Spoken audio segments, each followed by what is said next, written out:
All right, good afternoon, good evening, wherever you're joining us from. I know we've got a lot of people on the West Coast. We've got a handful of people on the East Coast, I know as well. So thanks for joining us into the evening out there. Uh, Today, our goal, and a lot of those people have significant real estate holdings, and some of the top coaches in real estate throughout the country. So I'm really excited about who's joining us today. Today, our goal is to have an open discussion about what's happening in real estate on the commercial and residential sectors, nationally and locally. I'm going to be quoting some material that'll be coming from Steve Harney, Keeping Current Matters, and then Stephen Thomas, who does, he tracks the market here locally in Southern California. That's reports on housing. I don't really want to get into COVID-19 today in terms of cases and number of cases and deaths and things like that. I think there's enough news already every day that's covering that. And whether it's right or wrong, don't know, but we're going to keep to real estate, I think, today. The panelists might have a different opinion. My name is Brian Sperry. I'm a residential real estate agent, and I have a team here at Compass called Sperry Residential Group. We market and sell homes on behalf of our clients and help other clients buy their dream home throughout Orange County and LA. And I wanted to say one thing up front. I am not affiliated with Sperry Commercial, except for my dad owns Sperry Commercial. So today I'm joined by Rand Sperry. I know him as dad. Other people know him as a good friend, but also he's the CEO of Sperry Commercial Global Affiliates and Sperry Equities. In his nearly 40 years, I think it's 40 years, in commercial real estate, he's grown two brokerages into one of the largest real estate brokerages in the world. His company also owns and manages, I believe, over 10 million square feet of commercial real estate throughout the country. He's got his finger on the pulse with investments in multifamily, retail, office, and industrial. Also joining us, I think he's going to be joining us, but we'll give him an introduction now anyway, and hopefully he joins us in a minute, is Jack Carroll. Jack is the president of Sperry Commercial and runs all asset management and leasing for the entire Sperry Equities portfolio throughout the country. And then James Huang is also joining us today. Jim founded BRC Advisors, which is an LA-based powerhouse brokerage.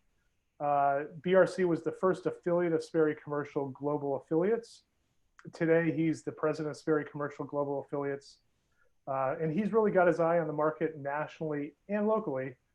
And one thing I wanted to point out, this is kind of a big deal. He is the national president of AREA, which is the Asian American Real Estate Association. So thank you, gentlemen, for joining us today. I did want to say we are both on Zoom and Facebook. So if you're on Facebook, if you could hear us, give us a heart or a like. Would love for that to happen, just so we know that you're out there. And also, we do have a Q&A feature. So if you do have a question throughout this, it is being monitored, and the panelists are able to see it, so we could get to those. We'll answer them live or at the end of this. So with that said, let's get into it. I think there's a lot going on. We've got fake images in the news, fake stories, fake numbers, real numbers. One day the market's free falling, the next day it's rebounding.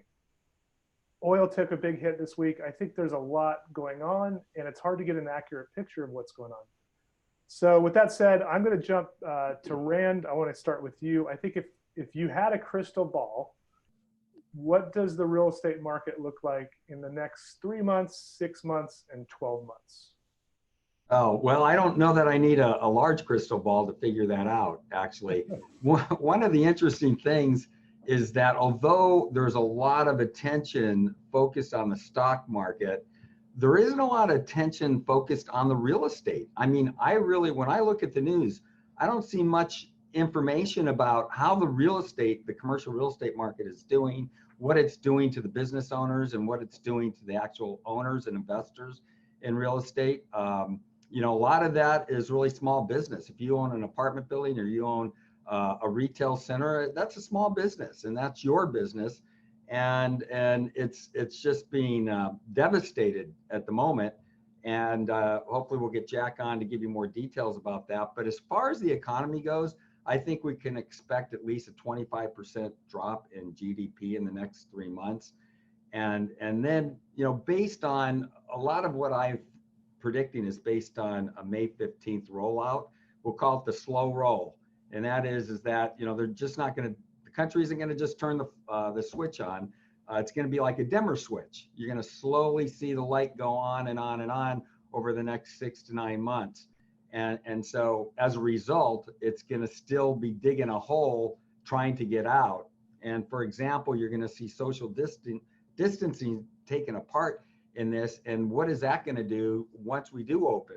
What's that going to do to movie theaters, airlines, restaurants? Can they actually make money if they are not driven at capacity based on the rent and the labor force that they need to run, let's say a typical restaurant? Can you really make money doing that if you're at 2/3 occupancy or 50% occupancy? So there's a lot to be determined about this, but I've got a rule of thumb out there. I believe that it is going to be 3 to 6 months before we see much going on. Here's an example of a problem. In fact, I'm a general partner on a ranch called Rawhide Ranch in North San Diego. It's a camp for kids. And if we don't get the doors open by the end of May, we aren't going to be able to do summer. And summer is where we make all our money. Now, we're not the only ones. The travel industry, the hotel industry, so many different industries, this is their big season. And you need to prepare. You can't just flick on the switch and then everyone fills your hotels. And it's going to be leery to have conventions and even weddings, conferences. People are going to be slow to get engaged and commit to doing that, I'd say for the next 12 months. But my rule of thumb is that if we don't open the doors in most of the counties in the United States by the middle of May, each day we go after that time, and this is, I did not read this anywhere, this is the Brian Sperry rule of thumb, figure it's going to take it 1 week for every day we don't open is going to take an additional week to recover, which will take us up to, depending when we do open, up to 18 months before we're feeling like we did in the 1st of February. So got it. Okay, so May 15th is where it needs to happen. Yes. So we're coming up on that. What's that? 3 weeks away. 3 weeks away. So I wanted to jump in on that, and I think we kind of share the same sentiment. But I'd say in terms of the residential market, we basically hit a pause button, right? And so we've got very little supply, very little demand, and I think what does that translate to? It's if you remember, obviously, I think everybody on this call remembers having a VCR in their house. But in 2007, 2008, we hit pause, right? And then what we did is we walked out to the garage, grabbed the baseball bat, and we brought it back inside and beat the heck out of that VCR. And we destroyed all the electronics, all the wiring, everything had to be fixed. It took a long time. And so 2008 was a housing crisis, right? And we had an oversupply and poor lending policies back then, but that's not happening this time. So this is a health crisis that's turned into an economic crisis. This time we hit the pause button, but as soon as we're able to get back to work, we're able to hit that play button again and get things moving. I also think it's important to remember homeowners today are in an entirely different position than when where they were in 2007, 2008, 2009. I know that because we were buying homes at that time, right? But if we look at the numbers, 53.8% of all homes in America have at least 50% equity. That's a big number. And 37% of homes are owned free and clear today. So Americans are sitting on a tremendous amount of equity right now. And I think in the next 90 days, we're obviously in for a wild ride down, but we're also in for a wild ride up. Now, I think you're exactly right. Like, we're not going to just flip the switch and everything's back to normal. It's going to be like a dimmer, like you were saying, and we're going to slowly get there. I also wanted to point out, recession does not equal housing crisis, right? So only 2 of the last 5 recessions affected the housing market. That was the Gulf War recession in the early 90s, and in the Great Recession in, everybody remembers. That's data from the Freddie Mac Housing Price Index. And I wanted to follow that up with a quote. You see, we obviously had a big drop in home values then, but this quote by Mark Fleming, who's the chief economist at First American: many still bear scars from the Great Recession and may expect the housing market to follow a similar trajectory in response to the coronavirus outbreak. But there are distinct differences that indicate the housing market may follow a much different path. While housing led to the recession in 2008 and 2009, this time it may be poised to bring us out of it.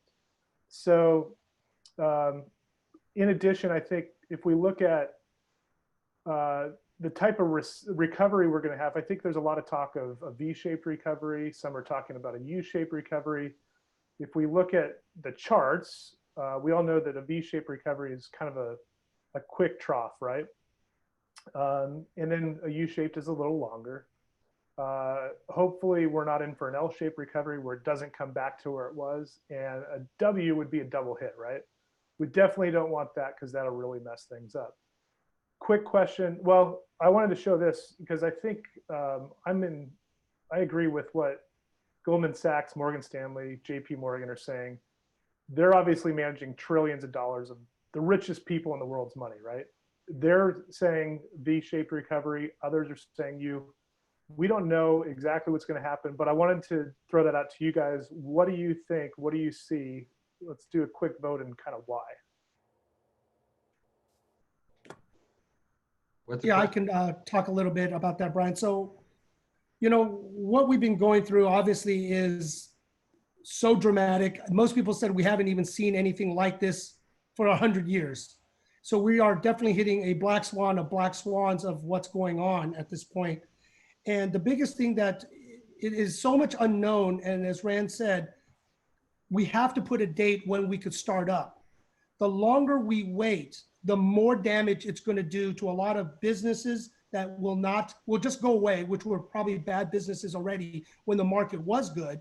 But now of the slow ramp up to the 3 to 6 months of when they say go, right? There's a lot of uncertainty. People are not going to be ready just to jump right in. That it's going to take a slow time to ramp up to whenever you say go. If this goes longer and longer with uncertainty without a cure, it will be, I believe, a V, but maybe a longer way to ramp up of another year or 2 years, that it's going to take time to get us back to where we need, because a lot of damage has been done. We need to get back to full employment. We need the consumer confidence back up, because there has been a lot of damage to small businesses. There has been a lot of damage to now people trying to buy homes, refi homes that they just don't qualify anymore. And there's just many businesses are just going to go away, and to rebuild all of that infrastructure is going to be tough. So we definitely need that definite set of dates and to start moving. And I do agree with Rand, the longer every day that we delay will be damaged, but we don't want the double dip. We don't want the double hit as the weather's getting warmer. And I do watch a lot of TV too, and watch a lot of the medical doctors that, it does help. But then what happens when the flu seasons come back? What about the mutation? And the double dip will definitely send us in a bad place if we don't prepare correctly. Right. Jack, you want to jump in?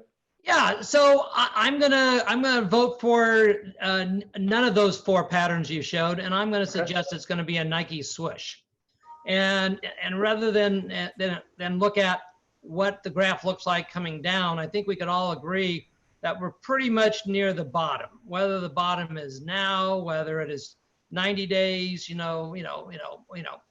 6 months, this is pretty much the bottom, and I think it's gonna be this slow, this slow Nike swish where it's really small at the beginning, but it'll ramp up. But that ramp up is probably more occurring next year, and it's a small run up this year.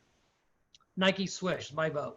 Just for fun, I just looked up Nike stock. They're up like 30% in the last couple weeks. There you go, Jack. Well, I kind of agree with Jack, because what we haven't mentioned that is so important and so different from any other recession we've had is the fact that the government has pumped or will pump $3 trillion into the economy, and specifically to middle America, getting half of that money, if not more. And so when you calculate that into it, there will be more that there won't be as much carnage if this was like the 2008 recession where everybody was on their own. There was nobody bailing anybody out during that time period. So I'm very hopeful that Jack is correct. And let me jump in there. When Brian was describing the portfolio of real estate, the 10 million square feet, which is a little under $1 billion of commercial real estate. What's unique about us is our product type is all product types everywhere in the country. And for the most part, I would say our portfolio represents, the mom and pops of the world, the small businesses of 500 employees or less. So our portfolio gives us insight as to when the economists and everyone writes about what's going on, they're really getting it from data and information that we see firsthand, with our tenants, which we call customers. And what we're seeing out there in talking to all of our customers, because let's face it, the first thing that's happened is they reach out to the ownership, the landlords, thinking they're the U.S. government, which we're not, asking for rental relief. And I can tell you, I don't see anybody throwing up their hands. All the companies that are out there, all the small business, nobody is saying we're throwing up our hands, we're walking away, we quit. So there's a real good positive attitude, relatively speaking, that everybody wants to get open. It's a fallacy if we think that we're going to throw the doors open and all of a sudden we're going to come back, because let's face it, we went from 100-mile-an-hour economy to a full stop in about 4 to 5 weeks, which was really unprecedented. We've never seen that happen ever in the history of the United States. So I kind of look at it and say, again, all the companies at all of our properties, are ready to get in there. They need a little bit of help. So Jack, I want to stop you there because I want to come back to that and kind of get everybody's take on that real quick. Because I think a lot of people, there's so many people out there that are just looking for what is happening, right? So Jim, I wanted to ask you, because you've got your eye on, I guess what a lot of people are doing out there. So what is happening? Are people out there still buying? Are they still investing in commercial real estate? Like through any crisis, everyone's looking for that opportunity, hoping they can find a bargain or a deal. I still see activity where people are tying up property and trying to renegotiate, putting a lot of contingencies into the deal and spreading it out, putting, I know we're not talking about coronavirus, but they put these coronavirus contingencies, like if something may happen, like I know in the residential, to give them a lot of outs, but trying to lock a property and renegotiate. So there is activity, but it's longer. It is less frequent, but there is activity. People are trying to find opportunities while they're sheltered in place and communicating and looking around. So I do see obviously a decline, but still activity is still going. It's not like nothing is happening. So Sure. People are looking for opportunities. Yeah, that's, I get that question a lot, obviously, with my dad being who he is. People always ask me, why aren't you in commercial real estate? And I always tell them, I was in it until 2008 when everything stopped, right? And then my whole world became residential because we were buying houses and flipping houses, and then building houses. And I always say, commercial real estate, it just takes so long compared to residential. Residential, we could put a house on the market and literally 2 weeks later, it could be sold and closed. I mean, typically it's 30 days, right? But I did want to talk about the residential market a little bit. Nationally, we do have a supply problem. And at the beginning of the year, the market was on fire. And everything was just going into escrow really quick, like I was saying. We started out with the same amount of homes like we do every year. And actually, this January and February, we had more homes sell in those months than any previous January and February in the last 10 years. According to Stephen Thomas, who is on the report on housing in the last 4 weeks, we are actually down 52% of new homes for sale in Orange County compared to the last 5-year average. And for us, it's usually the meatiest time of the year when most people are putting their homes for sale. We have 60% fewer homes for sale in Orange County right now than we did this time last year. That's a massive number. Everybody's asking me about price reductions. Price reductions are actually not down at the moment. It's only about 3% nationally. which I think that's about probably the case at any given point. And some markets are down in terms of total sales, some are not at all. Locally in Orange County, demand is down 32% in the last 4 weeks. We don't expect this to drop any further. In fact, I was just on another kind of webinar trying to learn some more stuff before we went live today. And one of the hosts of that was saying, he doesn't just see the light at the end of the tunnel, he sees the light at the end of the street, right? So I would say, there are a lot of people searching for homes from their couches right now. They're waiting for things to normalize a little bit. There are plenty of others that need to sell for a variety of reasons. Some may have sold their homes and they've got a rent back that's going to be expiring soon. They need to buy. And I also have clients that are sitting on the sidelines. They don't want to put their home on the market because there's nothing for them to buy. So we've got this problem. Hold on one second. We are live. So I had a screen switch there. But I wanted to show this. New listings in the last 7 days in Orange County. This is just single family homes. All price points, we had 246 new listings. Of those, we had 134 new escrows. We had 56 go into pending, meaning they are just waiting for the loan to close essentially, and 200 sold. These are pretty big numbers. We've got good activity out there. And then I put the hold on there as well, because hold essentially means they're on the market, but they've put it in a hold status, meaning the consumer is not seeing it, but it's almost become a shadow inventory. All these properties that are kind of out there for sale, but the owners might not want to be showing it right now. So with that, I guess overall expected market time has grown, which I think everybody expects right now. Under the $1 million price point, we're still in a seller's market here in Orange County. Over $1 million, things change a little bit. And that's leading into a slight buyer's market, maybe a full-on buyer's market at some price points. But that doesn't necessarily mean sellers are going to drop value right now. And keep in mind, we've been in a state of lockdown for over 30 days now. So we've kind of exhausted most of the escrows that started prior to this lockdown happening. So I guess, Jack, I did want to get back to you on this, switching topics entirely, going into predictions for rent collections on May 1st. Obviously, April 1st was a big deal. It turned out it wasn't maybe all that bad. What do you think about May? Well, I'd say that all that bad, I think, is a comment that Rand will share on apartments, certainly here in Southern California. I think as pertains to commercial real estate, it was still severe. I think May, will show less collections in April, because quite frankly, some businesses, some areas of the country was open for business, and we as an ownership kind of pushed them to make their April payments with the promise that we'll work out a deferral program with them. So in retail, for example, we saw collections at 52%. So retail is the product type that I say, it was a tidal wave that hit retail. Because quite frankly, the government basically ordered everybody to shut down. And in the retail world, it's health, fitness, restaurants, food, entertainment, all the uses that were shut down that we're not going to. In the flex kind of industrial, we saw that it was about 80 to 85% of collections, and office buildings actually had the strongest at still about 90%. So if you're retail, you got hit hard, but we have some retail centers that suffered 80, 90% delinquencies. So I think May, you're going to see it drop down a little bit more.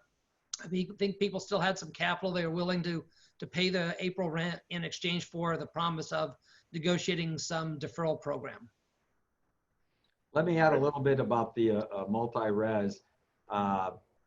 The April, the collections for April across the board, we have about 5 or 6 apartment buildings, has been in the 90s. And when I talk to other landlords, they are seeing the same type of collection rate. But again, every month that goes, that rate's going to drop. People have the bandwidth of 30 to 60 days, but you get beyond that and they're not going to be able to pay the rent if they're out of work. And there are, 23 million out of work right now.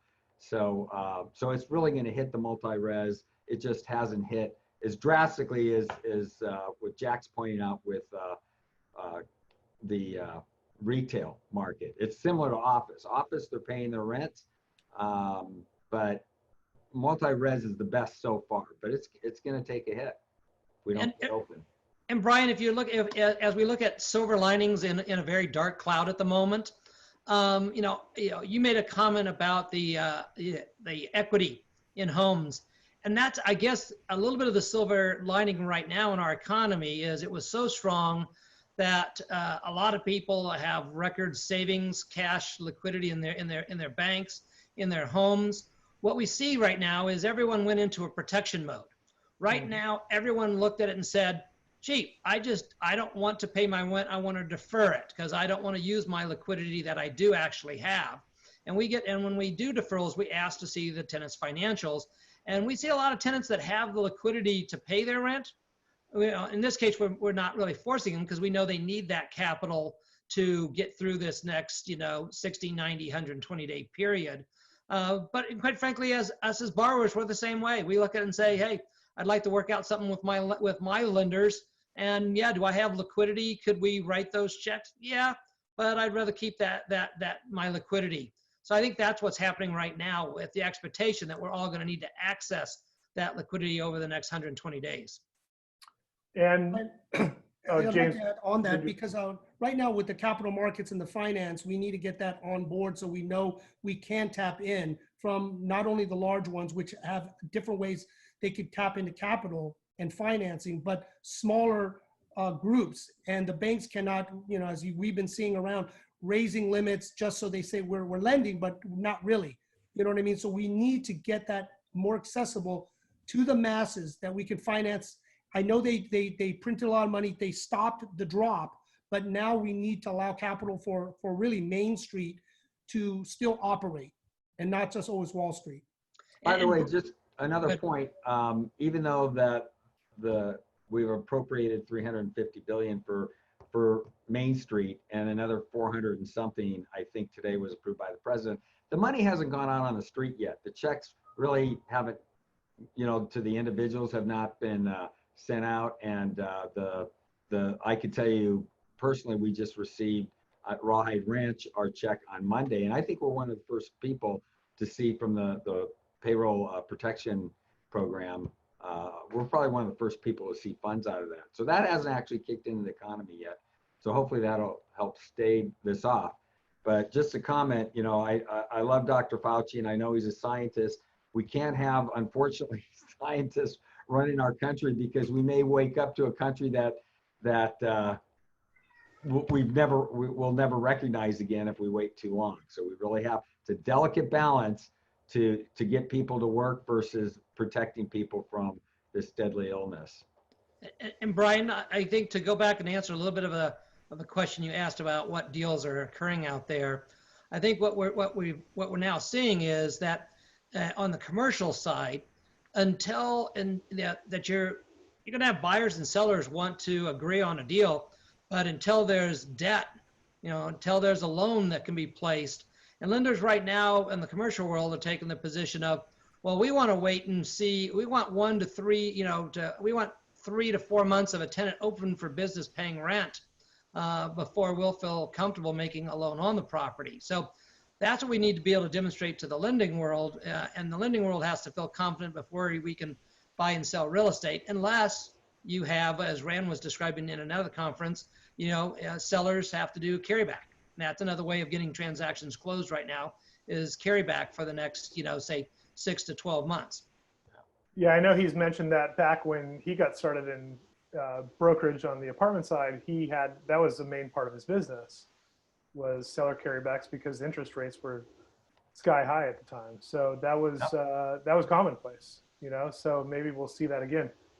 We had a comment from David Ebling, who is one of the big guys in commercial real estate press, right? He did say he has several retail landlord clients, not seeing much delinquency yet, but having tough discussions now, and they expect May to be a bloodbath for rent collection, especially for retail. So wanted to throw that out there. We just got back with, yesterday we did property reviews, and Jack will tell you, in my opinion, it is a bloodbath. I mean, we're talking all but 12 properties of the 68 we reviewed yesterday. I believe we are talking to the lender about deferrals and trying to negotiate with the tenants to defer some rent, maybe get some extra term. Jack, you might jump in on this, but it's like, I mean, just 60 days ago, we were just ripping right through these.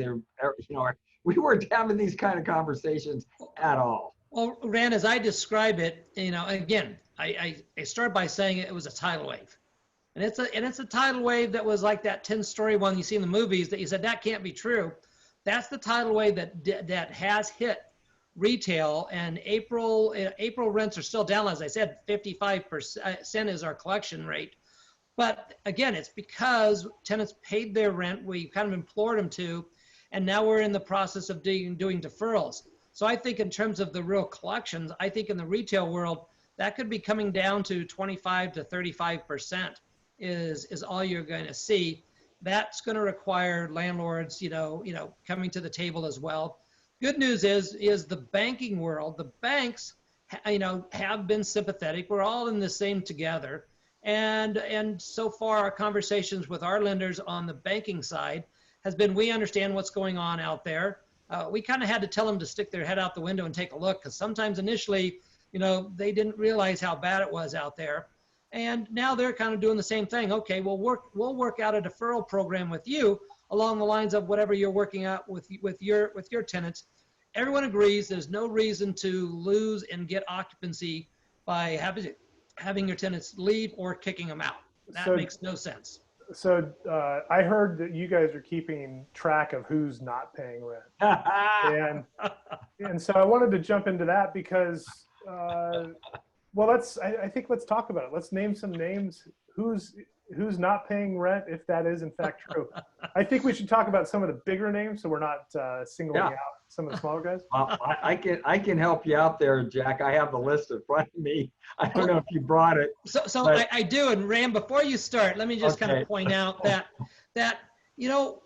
it's like we're negotiating with 100% of our tenants across this $1 billion portfolio, all in a short combined 2 to 3 week period. So it's an avalanche to us in terms of the communications. We're much more sympathetic with the small business of the world, which drives 70% of our economy. Where we don't have sympathy is the big nationals, and especially when we read that in about 30 days ago, the big nationals started pulling down all their lines of credit. They were pulling down hundreds of millions of dollars, and a couple groups pulled down the $1 billion line of credit, getting ready for this, and then to have them reach out, to the owners of real estate. And again, most people don't recognize that the majority of real estate is not owned by big national funds. They're really owned by, you and I, small, investors that depend on those cash flows to pay our bills to a large degree. So when the large guys, reach out trying to take advantage, and there are people that are trying to take advantage of the situation, I don't think it's as large as you might think. My gut tells me from our negotiations that maybe it's 5, 10, maybe 15% at the most are just trying to take advantage of it. And to some degree, because there is real pain out there, even with the nationals, and we'll name some names, but they do have some real pain out there. I think it's unrealistic that they look to the ownership of the real estate, to be the federal government to bail them out. So, well, that's pretty much what it is. A little homework for the people viewing, and that is just for fun, this afternoon, this evening, over the weekend, drive through an entertainment-based retail center. If there's a market and drug, you won't notice it as much because they'll be open, there'll be cars out there, but most of the inline will be vacant. But go into one that has a movie theater or a LA Fitness, any type of a gym as the anchor, and you will see pretty much no cars in the parking lot.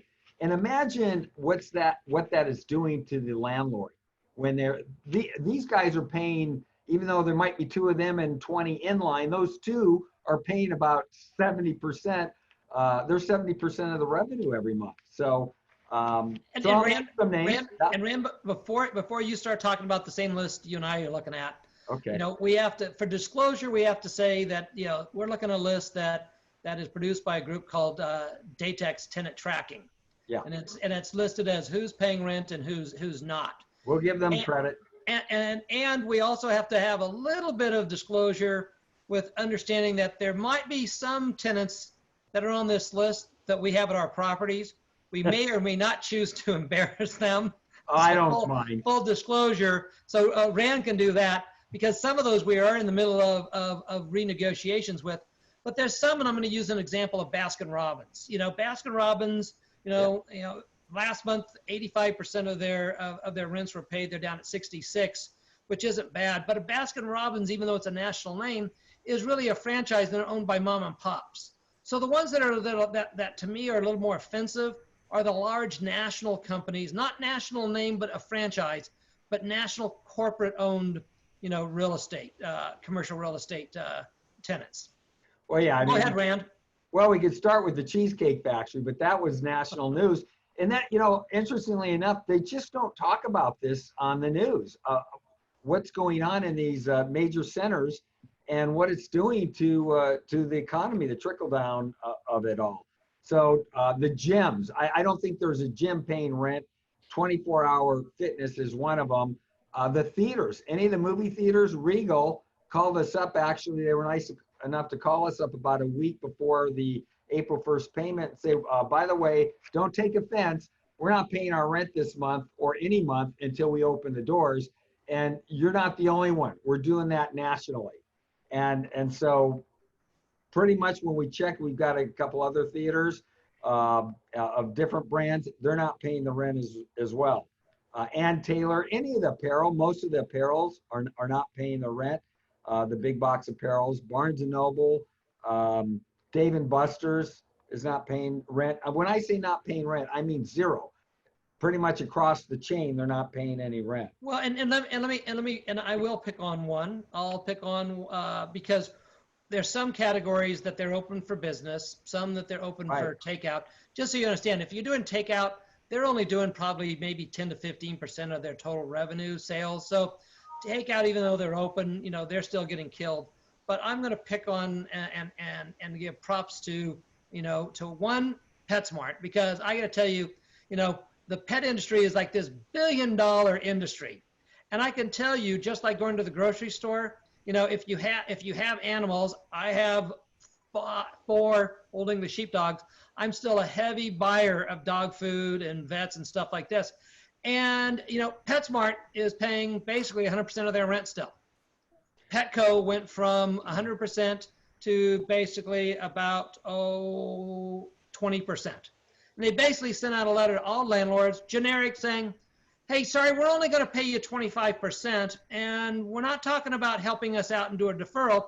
We just want to pay you 25%, and we want permanent rent reductions. You know, that's where you go on beyond just we need some help. What can we all do to share a little bit of a pain? But I want you to take 100% of my pain, and there's no sharing. And so, you know, that's one that you would go, well, that's a surprise. I go there, you can still go inside. They've got a great curbside service that brings stuff to your car. So they're operational wise doing it quite well and quite safe. So props to PetSmart and thumbs down to Petco at the moment. Yeah. I mean, others that aren't paying their rent are GNC. We have a number of those in our centers. They're not paying rent. We've got the Gap isn't paying any rent. Supercuts, Staples, Sportsman's, Sally's Beauty, Rent-A-Car. These are big chains. Pier 1, Panera Bread, and Nordstrom is not paying any rent. Now, here's a kudos to Hobby Lobby. I actually went in a center today that had a Hobby Lobby as one of the main anchors, and some kind of elective surgery center is another anchor. That place was completely empty. Even the Carl's Jr. decided to close their doors because there's just no traffic. Hobby Lobby is paying 98% of their rent. So kudos to them. They're not open. They're not bringing in any revenue, and they're paying all the rent. So there They, are the exceptions. they've definitely been in the news for other things. Yeah. And there's some other exceptions. Like right now, we're looking at our list, and the next couple of months will be the one that's interesting to see this list, because I think what corporate America on the retail world has done is they've gone into we're not paying anybody mode unless you're open and doing good sales like grocery stores and other different uses. Pizza guys, I'll tell you, pizza guys are probably selling more pizzas than they are. They're basically paying 100% of their rent, But, I'll look at, and I'm going to do a personal shout out to Kohl's, because Kohl's initially reached out saying, we need help. Our stores are closed, and we reached back out with them, entered into a dialogue. They were very quick going back and forth. And we reached an agreement with Kohl's on one of the locations for a short partial deferment. And they said, and we're going to start paying it back immediately, in the fourth month. And so those guys were great guys, because those guys are closed. And so, my props out to Kohl's, because they cut initially, but they're engaging, and they come to a quick agreement.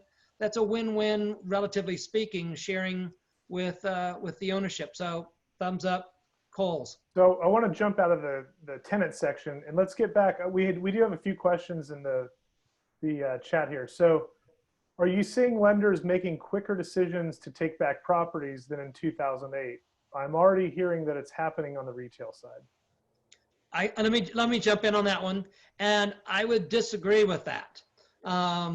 In 2008, the lenders didn't have the ability to work with the borrowers. They didn't know. In other words, initially they didn't realize how bad the economy was, and so in the first year or two, they were taking back real estate because they didn't know it was going to be worth, and they were better off to keep the operator in place. We learned, and the lenders learned from 2008.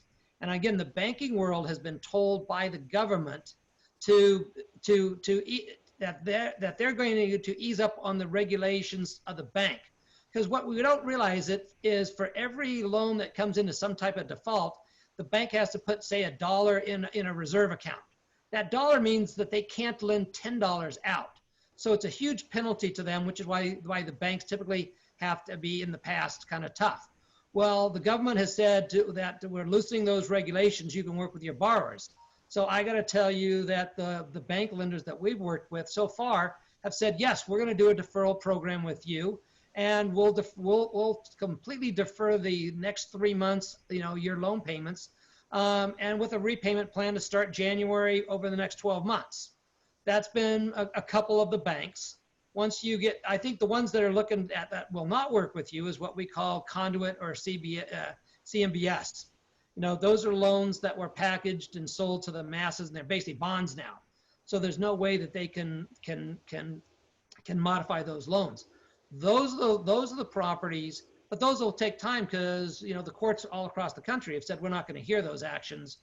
So anything's going to be pushed off for 3 to 6 months. Yeah, I'm not sure about that question because it's impossible, frankly, to be having lenders taking back property right now as a result of the COVID virus. Just the process would take 90 days in order to do, which brings you way before COVID. So anything that is in foreclosure right now is as a result of something other than COVID-19 because it's just too soon.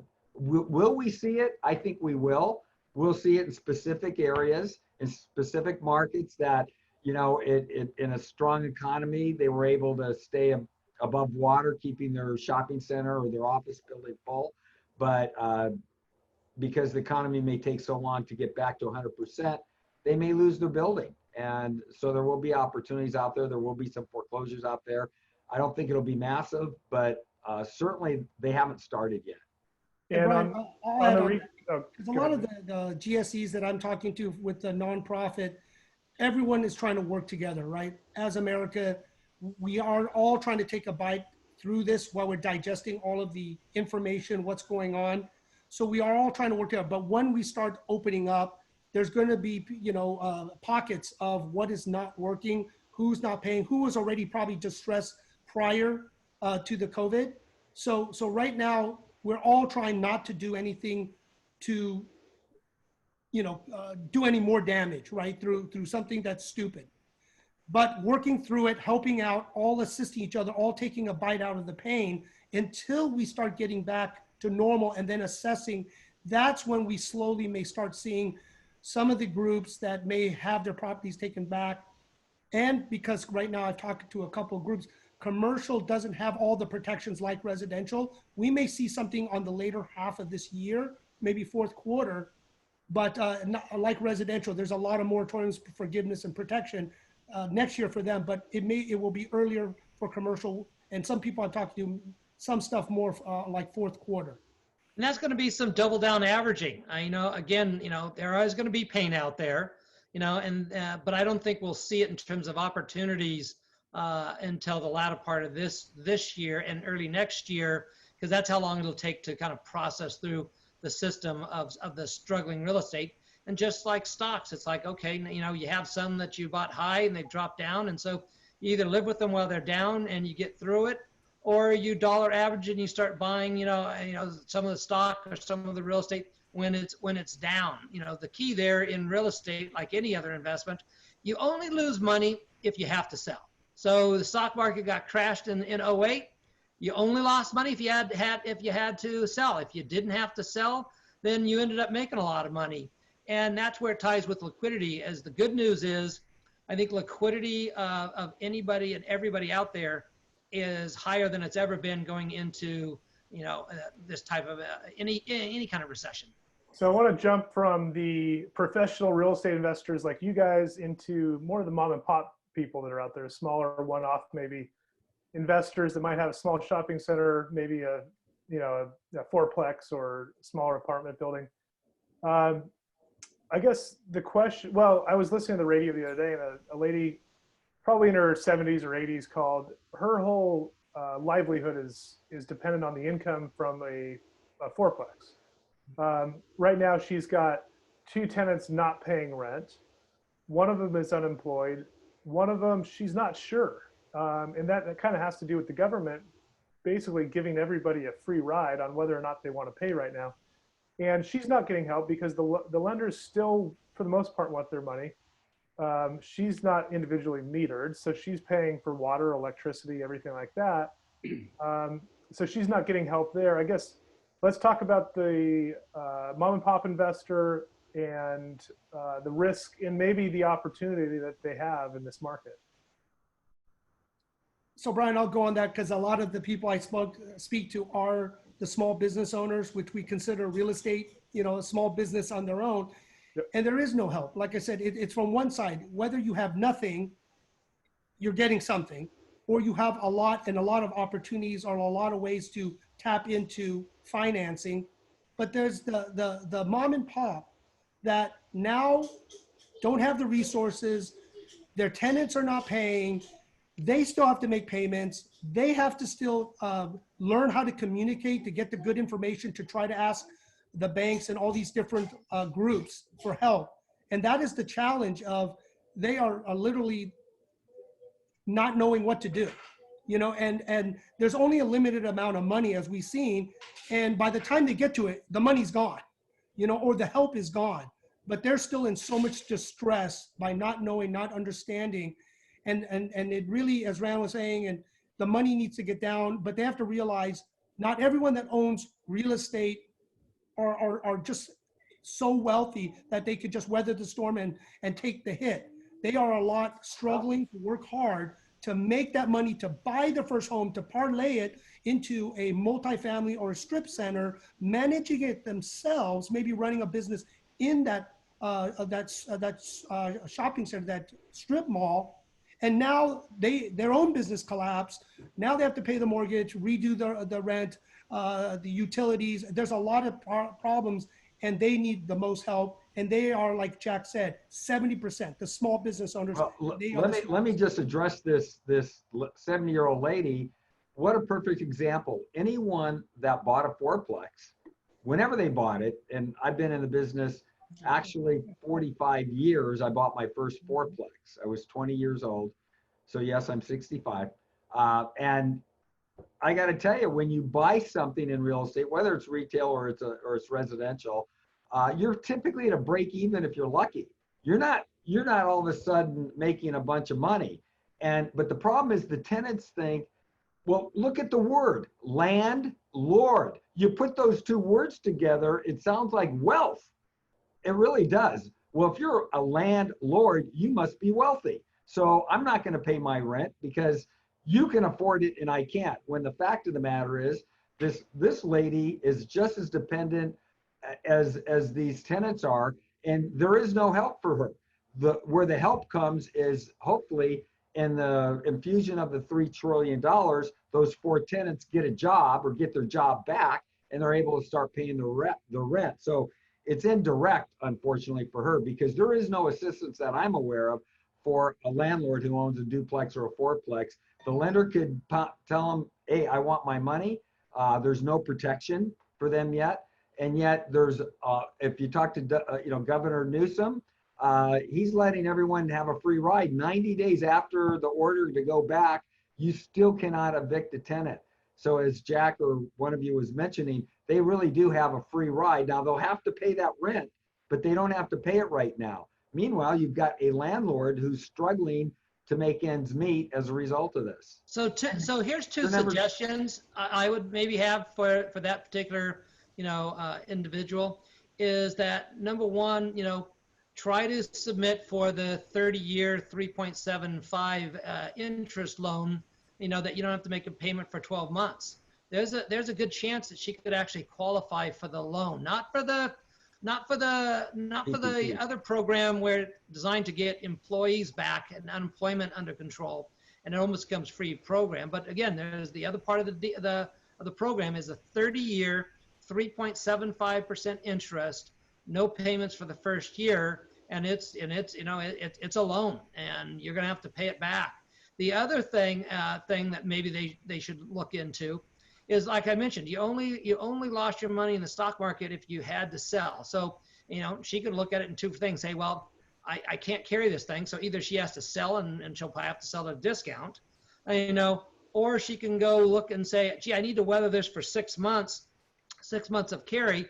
Maybe I go find a hard money loan. There's still a lot of capital out there that you've said, hey, would you make a loan at, 10, 12, 15% for 60, for 6 months or a year?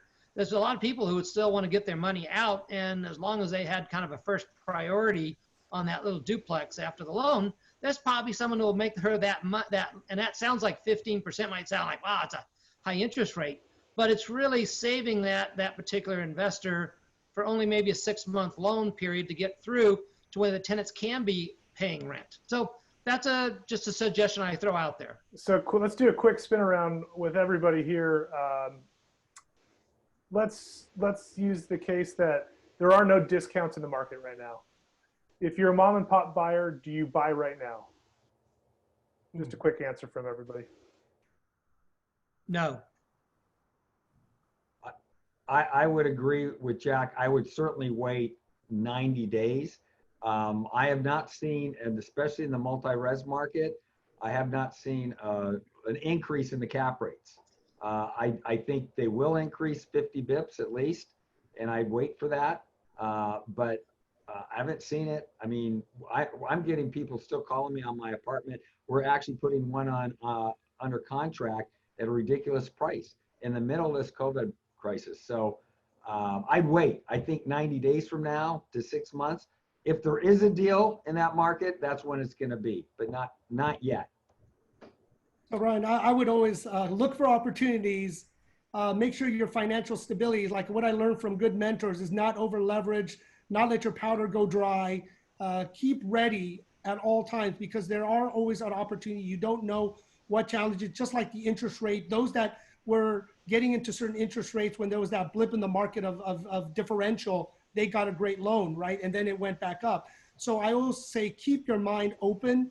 Don't shoot too fast, right? Because we still, I agree with Jack, the swish, there is some time that we go through, but let's say we got a cure and the cure does work. You're going to see a lot of things change right away. So that is the real uncertainty that I don't know, like so many, is that cure, right? That ones that makes the populace and the people feel comfortable again to go out to be normal. But my worry is, how, because now we've been over 30 days, what is the new normal? What is it that people can live with? How do we work virtually? How do we downsize and make adjustments and change and work more efficiently? Because this is how we always learn every time we go through a crisis scenario. Sure. I guess I want to be mindful of time for everybody. We're almost up against an hour now. So I guess any final words, closing thoughts before we jump off? Well, I'll just say that I think we've got to keep optimistic. We got to keep our attitude up. I have a saying here, we have to be patient. Patient is not the ability to wait, but the ability to keep a good attitude while we're waiting. So I think it's so important that we do keep up our attitude, be optimistic, look at the silver lining in this entire crisis as it deals with us personally. Maybe it's spending more time with our family. Maybe it's the opportunities that will come as a result of this. There's always some good that comes out of any crisis. And it's not really what happens to us, it's how we react to it that really counts. So next, being calm, being positive, being optimistic. America has gone through many scenarios. We will get through this. Opportunities do always happen through a crisis to adapt. Technology, things pop out of crisis scenarios to fix a problem. And we learn a lot to be, and I would take this from Rand, being grateful for what we do have, because we have a lot. Even though the time is very difficult, very hard, we have a lot. And I just want to let people reflect back. And this was maybe the re-step back that we are spending more time with our family, our kids, and reaching out to other individuals, right, that we haven't talked to in maybe years. So we got to look at the fortunate part. We will get through this, and it is going to be different. So it's not going to be normal, the old normal that we had before. It's going to be a new normal. Jack, anything there? Well, my positive is my commute went from 60 minutes to the 15 seconds it takes me to walk upstairs. Sure. Yeah, there's the silver lining. The key is what Rand said. You have to be positive. Being negative does you or any of your objectives no good. We will get through. It is dark and pretty ugly out there, but we'll all look back a year from now. We'll get through it, and we'll learn a lot, and we'll be better. So be positive. My wife used to be on Zoom calls every day, and I never really understood the technology. Now the last, call it 45 days or so, I've been on Zoom every single day, I think. And sometimes it's like 5-6 calls a day. It's crazy. So I guess I'll leave you with my closing thoughts. The vast majority of people's net worth is in their home. And others have a majority of their wealth in commercial real estate and the stock market. And we just can't let this health crisis turn into a lasting economic crisis, because that's a double hit we just can't afford in this country. And it's important for us to all be doing our jobs, whether it's selling real estate or in selling insurance, investing in real estate, whatever you do. We need to take the panic out of the moment and try to get this country back to work. I think we all need to be smart, be patient, and most of all, stay safe. With that, I do want to thank you, everybody, for joining us today. We did have a lot of people on the call. Now it's almost 3 o'clock. People are starting to drop off, but thank you for joining. If you'd like to hear more and thought this was a valuable discussion today, please feel free to send me an email. We're going to put my email there. And if you have any questions, feel free to send those to me as well, and I'll get them to Rand, Jack, or Jim as soon as I can. With that being said, this will be going to Facebook, like I said, and YouTube today. So feel free to share it. And once again, thank you for joining. And hopefully we'll do this again soon. Thanks, everybody.